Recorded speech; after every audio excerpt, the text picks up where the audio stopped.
नमस्कार, मैं हूं प्रमिला दीक्षित। आप देख रहे हैं टीवी 9 भारतवर्ष डिजिटल। आपके सवालों के समाधान के लिए, आपकी शंकाओं के समाधान के लिए, आपकी समस्याओं को हल करने के लिए सनातन की राह पर हम लेकर आए हैं आपको। जगत गुरु उवाच में आपका स्वागत है। हमारे साथ है स्वामी सतीशाचार्य जी महाराज। बहुत बहुत स्वागत है। बहुत आभार आपका। स्वामी जी, आज हम बात कर रहे हैं, आप पहले हमारे गेस्ट को देखिए तो उसमें ही आपको विषय समझ में आ जाएगा।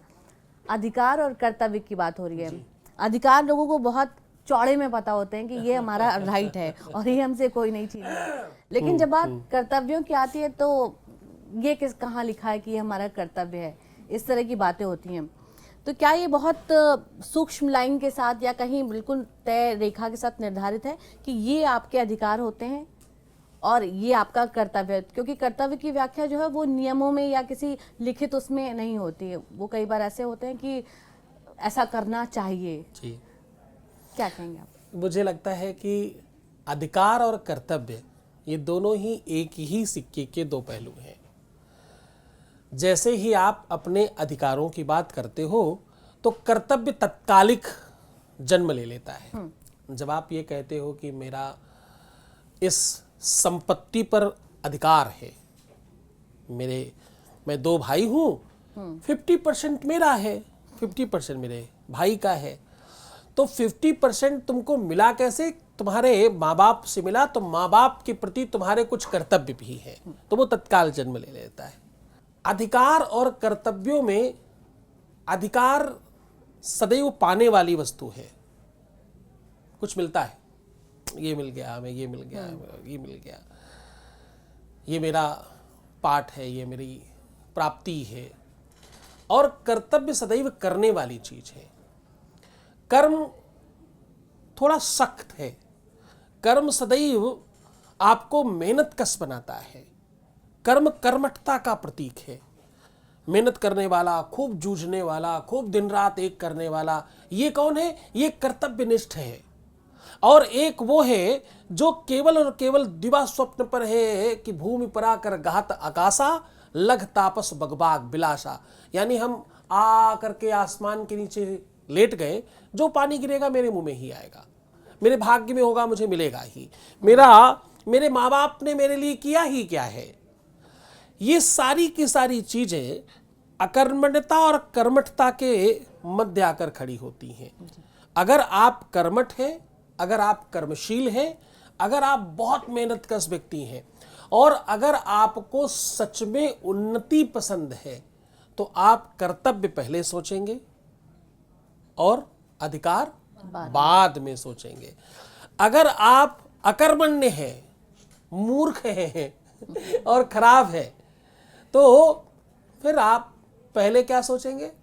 अधिकार सोचेंगे। पहले लाओ, आने दो पहले, फिर जाने की बात सोचेंगे, विचार करेंगे। जबकि नियम कहता है कि ददाती प्रतिगृह्णाति, पहले दीजिए फिर लीजिए। आप देंगे तो मिलेगा। और जो ये चाहते हैं पहले मिल जाए फिर हम करेंगे, इनके काम कभी नहीं होते, ये सदैव खराब होते हैं। तो दुनिया में बुंदेलखंडी में एक बड़ा मुझे पसंद है गीत, उसमें समधी के लिए कहा गया और मुझे तो लगता है हर रिश्ते के प्रति ये लाइन बड़ी प्यारी है, मुझे बहुत पसंद है, इसलिए आपको बता रहा हूँ।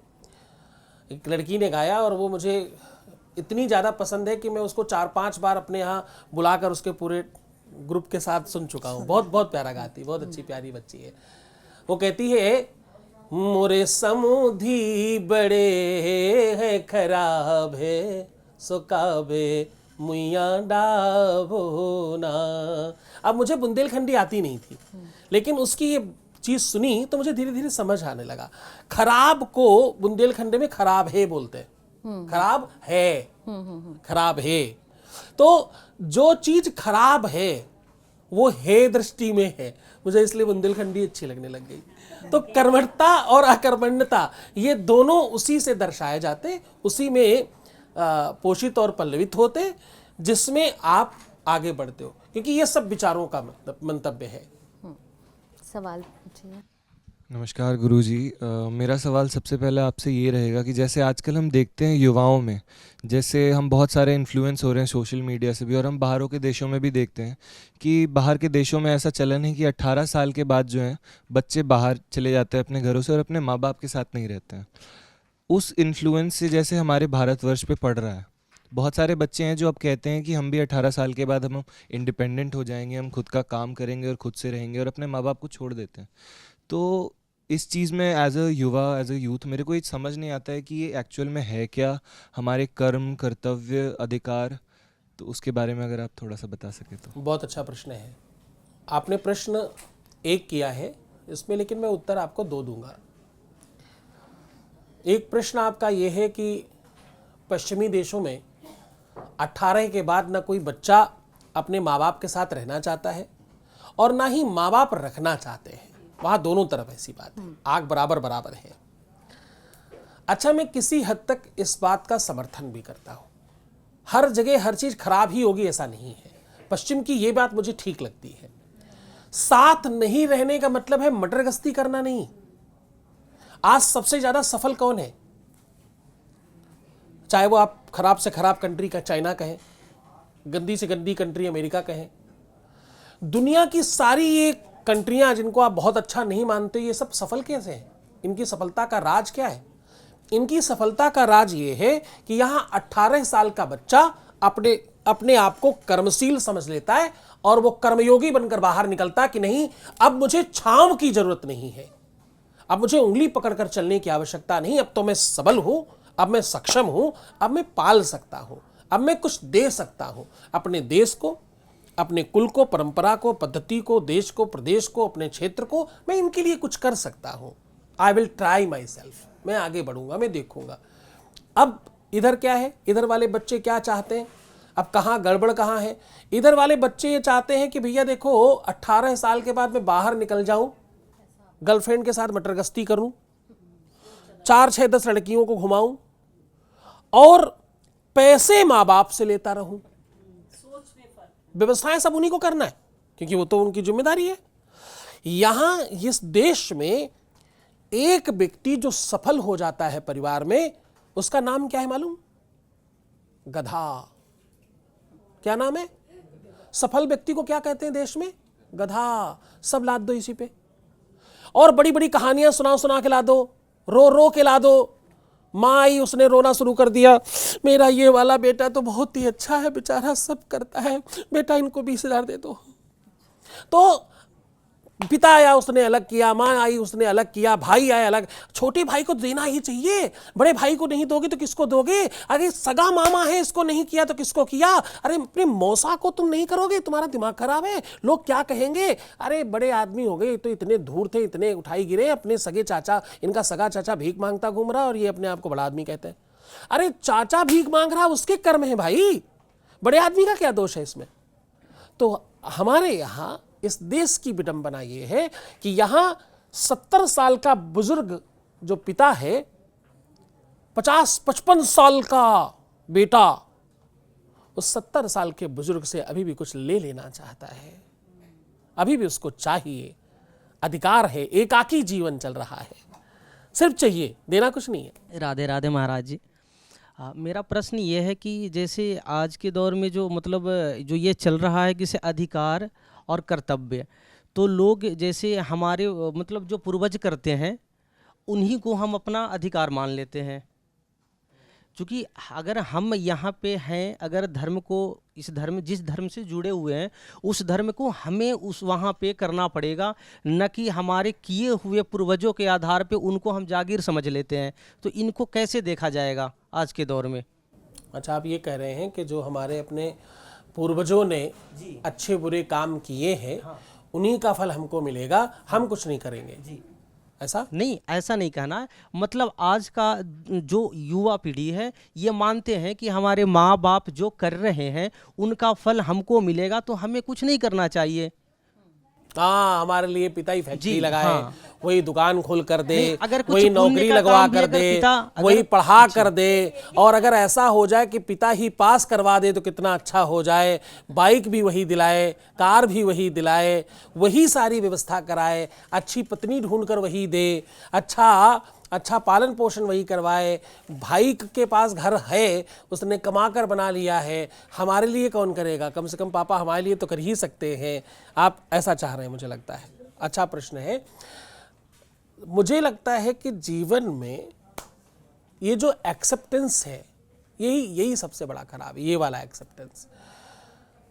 आपको ना तो दहेज के कारण आप अमीर बन पाएंगे, ना तो पिता के दी हुई संपत्ति से आप अमीर बन पाएंगे, और ना तो किसी भी गिफ्ट से आप बड़े आदमी बन पाएंगे। और सबसे बड़ी बात, इन सबसे ज़्यादा बड़ी बात कहने जा रहा हूं, ध्यान से सुनना, ना ही आप किसी बड़े आदमी के आगे पीछे घूमकर उसके चाटुकार बनकर कुछ कर पाएंगे। इस दुनिया में कोई किसी को कुछ नहीं देता। आप उस लायक होंगे तो आपको मिल जाएगा, जो भाग्य में हो वो भाग कर आएगा। आपको कर्म करना है केवल। आप स्वयं की कमाई से ही बड़े बनेंगे जब बनेंगे, आप स्वयं की मेहनत से ही बड़े बनेंगे जब बनेंगे। पीछे से केवल एक ही चीज मिलती है, आपकी ये मशीन चकाचक है, यही सबसे बड़ा भाग्य है। आंख, नाक, कान, मुंह, पेट, अंतड़ियां, किडनियां, लीवर सब स्वस्थ है, सब बेहतर है, शरीर आपका स्वस्थ है। मुझे लगता है ये सबसे बड़ी पूंजी है माँ बाप के द्वारा दी हुई। इस पूंजी के अलावा दूसरी कोई पूंजी पीछे से नहीं चाहिए होती है। सब आप खुद बनाइए, आप स्वयं कर्म कीजिए, कर्मशील बनिए। आप जितना ज़्यादा खुद को बड़ा बनाना चाहते हैं उसके लिए तैयारी कीजिए। स्वप्न मत देखिए केवल, उसके लिए प्रयास भी कीजिए, उसके लिए निरंतरता करिए तो हो जाएगा, मुझे लगता है। अधिकार तो चलिए कानून के साथ भी आ जाते हैं, लेकिन क्या कर्तव्य माँ बाप सिखा सकते हैं बच्चों को स्वयं के प्रति, परिवार के प्रति? ये बात समाज आपकी के मुझे थोड़ी अच्छी लगी और इस पर जवाब मैं थोड़ा अलग दे रहा हूं आपको।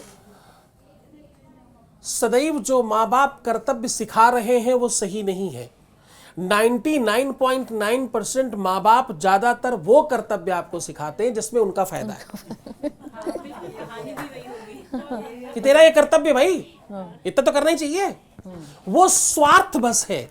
हमारे यहाँ क्या, प्रेम जो है ना वो स्वार्थी हो गया है। क्या हो गया? प्रेम स्वार्थी है। प्रेम में अतिशय स्वार्थ है। तो कोई ही प्रेम हो, माँ बाप के प्रति हो, भाई बहन के प्रति हो, पति पत्नी के प्रति हो, गर्लफ्रेंड बॉयफ्रेंड हो, कोई ही प्रेम क्यों ना हो, सारे के सारे प्रेम में स्वार्थ छुपा हुआ है। बिना स्वार्थ के प्रेम परवान ही नहीं चढ़ता, बिना स्वार्थ के प्रेम आगे ही नहीं बढ़ता। प्रेम आपका तभी सफल होगा जब स्वार्थ तगड़ा होगा। जितना भारी स्वार्थ उतना सक्सेस और सफल प्रेम। स्वार्थ नहीं तो प्रेम नहीं। उनका प्रेम सदैव टूट जाता है, खासतौर से उन लड़कियों के लिए कह रहा हूँ जो लड़कियाँ फिलॉसफी करती हैं, अरे उनको तो सिर्फ ऐसा ही चाहिए, वो तो पैसे के लिए मेरे साथ थे, या शारीरिक व्यवस्थाओं के लिए थे, या मेरे कुल खानदान और मेरी व्यवस्थाओं को देखकर मेरे साथ में थे। वो अक्सर अपने प्रेम को, अपने रिश्तों को तोड़ बैठते हैं और ख़राब कर बैठते हैं, क्योंकि भैया बिना स्वार्थ के कुछ चलता नहीं है। स्वार्थ है तो प्रेम है, स्वार्थ नहीं तो प्रेम नहीं। स्वार्थ लाग करे सब प्रीति, सुर नर मुनि सबके यह रीति। सबकी यही रीति है, चाहे मनुष्य हो, चाहे ऋषि हो, और चाहे भगवान क्यों ना हो, सबको स्वार्थ है। स्वार्थ में ही प्रेम है। स्वार्थ सिद्धि प्रेम का दूसरा नाम है। इसलिए कभी कभी माँ बाप को वो कर्तव्य भी सिखाने चाहिए जिसमें उनका स्वार्थ नहीं हो, ताकि बच्चे, क्योंकि बच्चे भी अनाज खा रहे हैं, दिक्कत ये है, उनके पास भी ब्रेन है, समस्या ये है, और पढ़ रहे हैं, ये अगली समस्या है, और इससे भी ज़्यादा समस्या कि बाहर घूम रहे हैं। तो इस कारण से वो सब समझ जाते हैं कि इसमें तुम्हारा स्वार्थ है, इसलिए वो सुनते ही नहीं है। कर्तव्य और अधिकार, एक कहावत है कि कोई भी धन अपने साथ नहीं लेके जाता है, सब अपनी औलाद को देते हैं, चाहे अच्छी हो या बुरी हो। इसी उसके ऊपर उन्होंने अपना जीवन बिताया, क्योंकि जब वो युवा थे तो उन्होंने अपने कर्तव्य पालन नहीं किया। उन्होंने कर्तव्य पालन किसके लिए किया? अपनी औलाद के लिए। अब वो औलाद से उम्मीद करते हैं कि माँ बाप का करें, जबकि उन्होंने नहीं किया होता। तो इसके बारे में बताइए। अब तो लोग ट्रस्ट को भी दे जाते हैं। हाँ, देखिए आपने जो भी कुछ किया है, ये भी एक बड़ी विडंबना है। इस देश में ही एक केवल मान्यता है कि आपने अगर अपने माँ बाप की सेवा की है तो आपकी सेवा होगी। ये पूरा सच नहीं है, ये पूरा 100% सच नहीं है। आपने सेवा करी है या नहीं करी, इसमें केवल आप दोषी या आपकी महानता नहीं है। ना आप पूरे पूरे दोषी हैं, ना आप पूरे पूरे महान हैं। जिसने सेवा करा ली उसकी भी कुछ भूमिका होगी ना। एक तरफा तो कुछ नहीं चलता, एक तरफ से सब कुछ नहीं होता, एक ही व्यवस्थाएं सब चीजें नहीं चला पाती, दोनों तरफ परस्परता होती है। तो जिसने सेवा करा ली, हो सकता वो इतना प्रेमी हो कि आप उसके मोह पास में फंसे रहे और आप सेवा करते चले गए, अथवा वो उतना प्रभावजनित हो कि उसके प्रभाव में रहकर आपको करना पड़ गया, अथवा उनके पास इतनी संपत्ति और इतना अरेंजमेंट था कि आप मजबूरी में जूझे रहे कि कहीं ऐसा ना हो ये किसी और को दे दें, चाहे आप गालियां देते रहे, चाहे बड़बड़ाते रहे, पर आप करते रह गए। तो तमाम चीजें हैं स्वार्थ उसके आसपास। तो आपका बच्चा उन सब चीजों की वजह से आपकी सेवा नहीं करेगा। आपका बच्चा सेवा करेगा आपके स्वभाव से, आपके व्यक्तित्व से, आपका और उसका निजी स्वभाव कैसा है। हर कोई बुरा नहीं होता और हर कोई अच्छा नहीं होता। एक आतंकवादी भी तो अपने आका के लिए अच्छा ही है। क्या आतंकवादी जानता नहीं कि उसका आका कितना धूर्त है, क्या करवा रहा है, क्या कर रहा है, और उसने क्या ही इतना अच्छा काम किया है। वो आतंकवादी अपने आका से क्यों नहीं पूछता कि भाई तूने अपने कभी बम लगाया शरीर में जो मुझे लगा के भेज रहा है? कभी पूछता है? नहीं। वो इस कदर का रिश्ता और संबंध बनाया जाता है कि वो कर बैठता है, उसे नहीं पता लगता मैं क्या कर रहा हूं। आपके संबंध, आपके रिश्ते निजी होते हैं। आपने क्या बोया है, वो केवल एक ही खेती नहीं देखी जाएगी। आपने अपने सास ससुर या माँ बाप के लिए कितना किया है उतना आपको मिलेगा। आपने अपने बच्चों के लिए कैसे किया है, बच्चों को कैसे रखा है, आपके और बच्चों के रिश्ते कैसे हैं। आपका बेटा, आपकी बेटी, आपके बच्चे आपके साथ जब होते हैं तो क्या फील करते हैं और आप क्या फील करते हो? सोल कनेक्शन, एक अलग कनेक्शन। क्या ऐसा फील होता है कि यार आपका बच्चा आपके साथ है तो सर्वस्व है आपके साथ? क्या ऐसी फील दोनों की तरफ होती है? यदि हाँ, आपने कुछ भी नहीं किया होगा तो भी सेवा करेगा। वो तुमसे अलग हो ही नहीं सकता। दुनिया की कोई ताकत अलग नहीं कर सकती। अलग होगा तब जब आपने गैप छोड़ा होगा, अलग होगा तब जब आपने कुछ में कुछ बीच में ऐसा किया होगा, अन्यथा कभी नहीं अलग होगा। वो आपके साथ ही होगा। महाराज, समाज में आजकल एक बहुत अजीब रिवाज चल गया है। अगर किसी माता पिता का एक बेटा और एक बेटी है, बेटी दूर है, तो थोड़ा सा बड़ा होते ही बेटा बहू माता पिता को मजबूर कर देते हैं कि या तो प्रॉपर्टी हमारे नाम कर दो या फिर इसको घर को बेच कर फिर हमारे नाम कर दो। ये बड़े कलेश हो गया है। अब इसमें कहाँ संस्कार, क्या क्या कहा जाए इसमें? अच्छा, ये बहुत बढ़िया प्रश्न है। इस देश में बहुत सारे वृद्धाश्रम और बहुत सारे ऐसे माता पिताओं के रहने की जगह खुल रही हैं। उसमें बहुत सारे लोग दोषी हैं, मैं एक तरफ नहीं कहूँगा। मुझे ये बात समझ आती नहीं कि प्रेम और संपत्ति में बड़ी संपत्ति हो कैसे जाती है। मुझे यह आज तक बात नहीं समझ में आई। प्रेम और संपत्ति में संपत्ति बड़ी कैसे हो जाती है और कैसे हो सकती है, ये समझ ही नहीं आया मुझे कभी। और अगर बड़ी है तो इसका मतलब कहीं गड़बड़ है। माँ बाप के लिए भी संपत्ति बड़ी कैसे है? वो अपने बच्चों को अगर बच्चा चाहता है तो दे देने में आपत्ति भी किधर है? क्या संकट है? मांगने के पहले क्यों नहीं दे दिए? क्या करना है उस संपत्ति का? क्या तुम चाहते हो कि संपत्ति की वजह से वो तुमसे प्यार करता रहे, इस वजह से तुमको रखे? सच बताऊं, अगर नहीं रखना होगा तो संपत्ति के बावजूद मैं कितने लोगों को जानता हूं जिनके बच्चों ने संपत्ति भी नहीं ली कि मुझे नहीं चाहिए तुम्हारा घर मकान दुकान, कुछ नहीं चाहिए, फिर भी मुझे तुम्हारे साथ नहीं रहना है। आपके निजी रिश्ते कैसे हैं, ये सब उसी पे डिपेंड करता है। संपत्ति महत्वपूर्ण नहीं है। और ये कहीं ना कहीं आपने ही तो उसके मन में डाला है कि संपत्ति बहुत बड़ी चीज होती है। संपत्ति माने क्या होता है? जिस भी दिन, पहले दिन अगर शादी होकर के पहले दिन आप सारी चाबियां बहू को पकड़ा दें, बेटा तेरा ही है, मैंने तो क्या भोजन ही चाहिए दोनों समय का, और क्या चाहिए, रोटी देती रहना टाइम पे। मुझे नहीं लगता इतने इतने ज़्यादा राक्षस लोग रहते हैं दुनिया में कि वो आपको भोजन नहीं देंगे, क्योंकि आपकी अपनी प्रवृत्तियां अनंत हैं। तो उस अनंत प्रवृत्तियों में आप गोते लगाते हुए आप अपना कोई चिंतन करते हैं और उस चिंतन को उधर देखना चाहते हैं। हमने सोच लिया कि आप बुरी हैं, अब आप मुझे बुरी दिखेंगी, अच्छी नहीं दिखेंगी।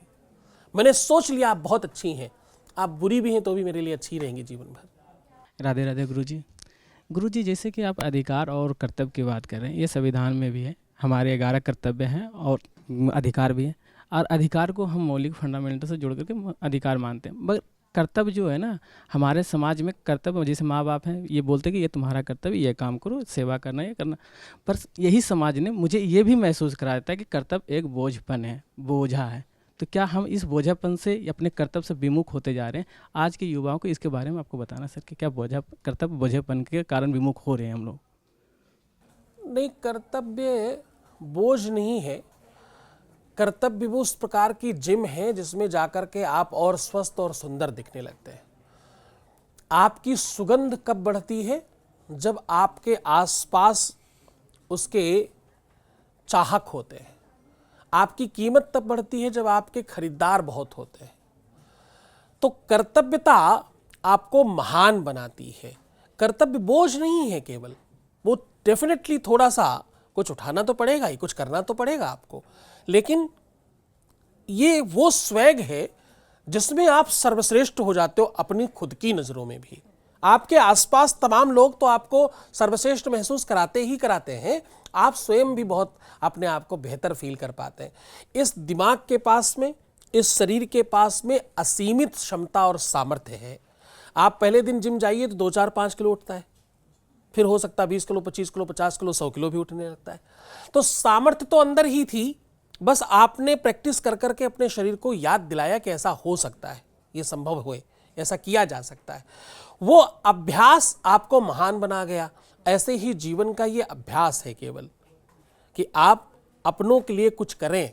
ये अभ्यास आपको महान बनाता है, एक अलग स्वैग निर्माण करता है, आपकी कीमत बढ़ाता है और आपकी सुगंधी निर्माण करता है।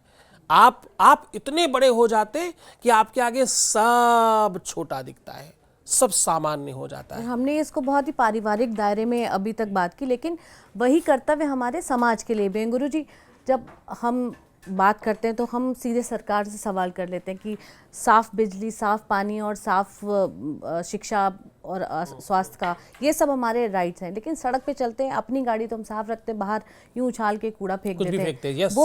वो भी हमारा कर्तव्य है। जब लाल किले से प्रधानमंत्री आपको शौचालय स्वच्छ रखने के लिए स्वच्छता की बात करते हैं तो आप केवल सुन करके एक कान से दूसरे कान से निकाल देते और करनी पड़ रही है। कई बार इस बात के लिए भी बात उठती है कि लाल किले से ऐसी बात करें, करनी पड़ रही है तो कहीं ना कहीं हमारे लिए भी प्रश्न चिन्ह है। ये मैं अभी पीछे दुबई गया, मैंने देखा यहीं का, चाहे वो बिहार प्रदेश हो, चाहे असम हो, चाहे उत्तर प्रदेश हो, चाहे दिल्ली हो, तमाम सब पूरे देश के लोग हैं वहाँ, बांग्लादेशी, पाकिस्तानी, तमाम देशों के लोग दुबई में रह रहे हैं।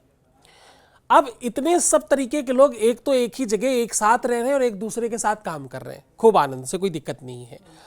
यहाँ के लोग जो सबसे ज़्यादा गंदा करने वाले लोग हैं, वही लोग दुबई में गंदा नहीं करते, लेकिन जैसे ही फ्लाइट से इंडिया में उतरते, इंडिया में एयरपोर्ट पे उतरते ही सामान फेंकना शुरू कर देते, ये तो बेकार है, ये तो अच्छा लाइन नहीं भी है। फॉलो नहीं करनी। तो आप बाहर जाते ही ठीक हो जाते हैं और यहाँ आते ही खराब हो जाते हैं। क्यों? क्योंकि बाहर आपको डर लगता है, यहाँ आपको लगता है अरे यहाँ तो कोई बात नहीं, यहाँ तो आप जो भी मर्जी कर लें। कर्तव्य आपके अपने निजी व्यवस्था है, ये आपका अपना काम है। हम सुधरेंगे तभी तो जग सुधरेगा, हम सुधरेंगे तभी तो दुनिया सुधरेगी। हमारे साथ दिक्कत क्या है कि हम केवल और केवल नीचे की तरफ गिरने में सुख मानते हैं। आपने साइकिल चलाई आप लोगों ने? साइकिल जब ऊपर जाती है तो ताकत ज़्यादा लगती है, जब नीचे गिरती तो कोई ताकत नहीं, आराम से बह रही है। तो जो चीज़ आराम से हो रही है वो पसंद कितना ही हो, लेकिन तुम्हारा पतन हो रहा है, ये ध्यान रखना।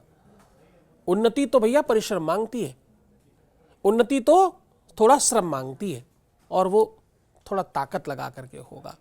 तो मुझे लगता है कि जब आप स्वच्छता की बात सुनते हो तो वो माननी चाहिए, क्योंकि ये तुम्हारा काम, इससे तुम सुधरोगे, इससे तुम्हारा देश सुधरेगा।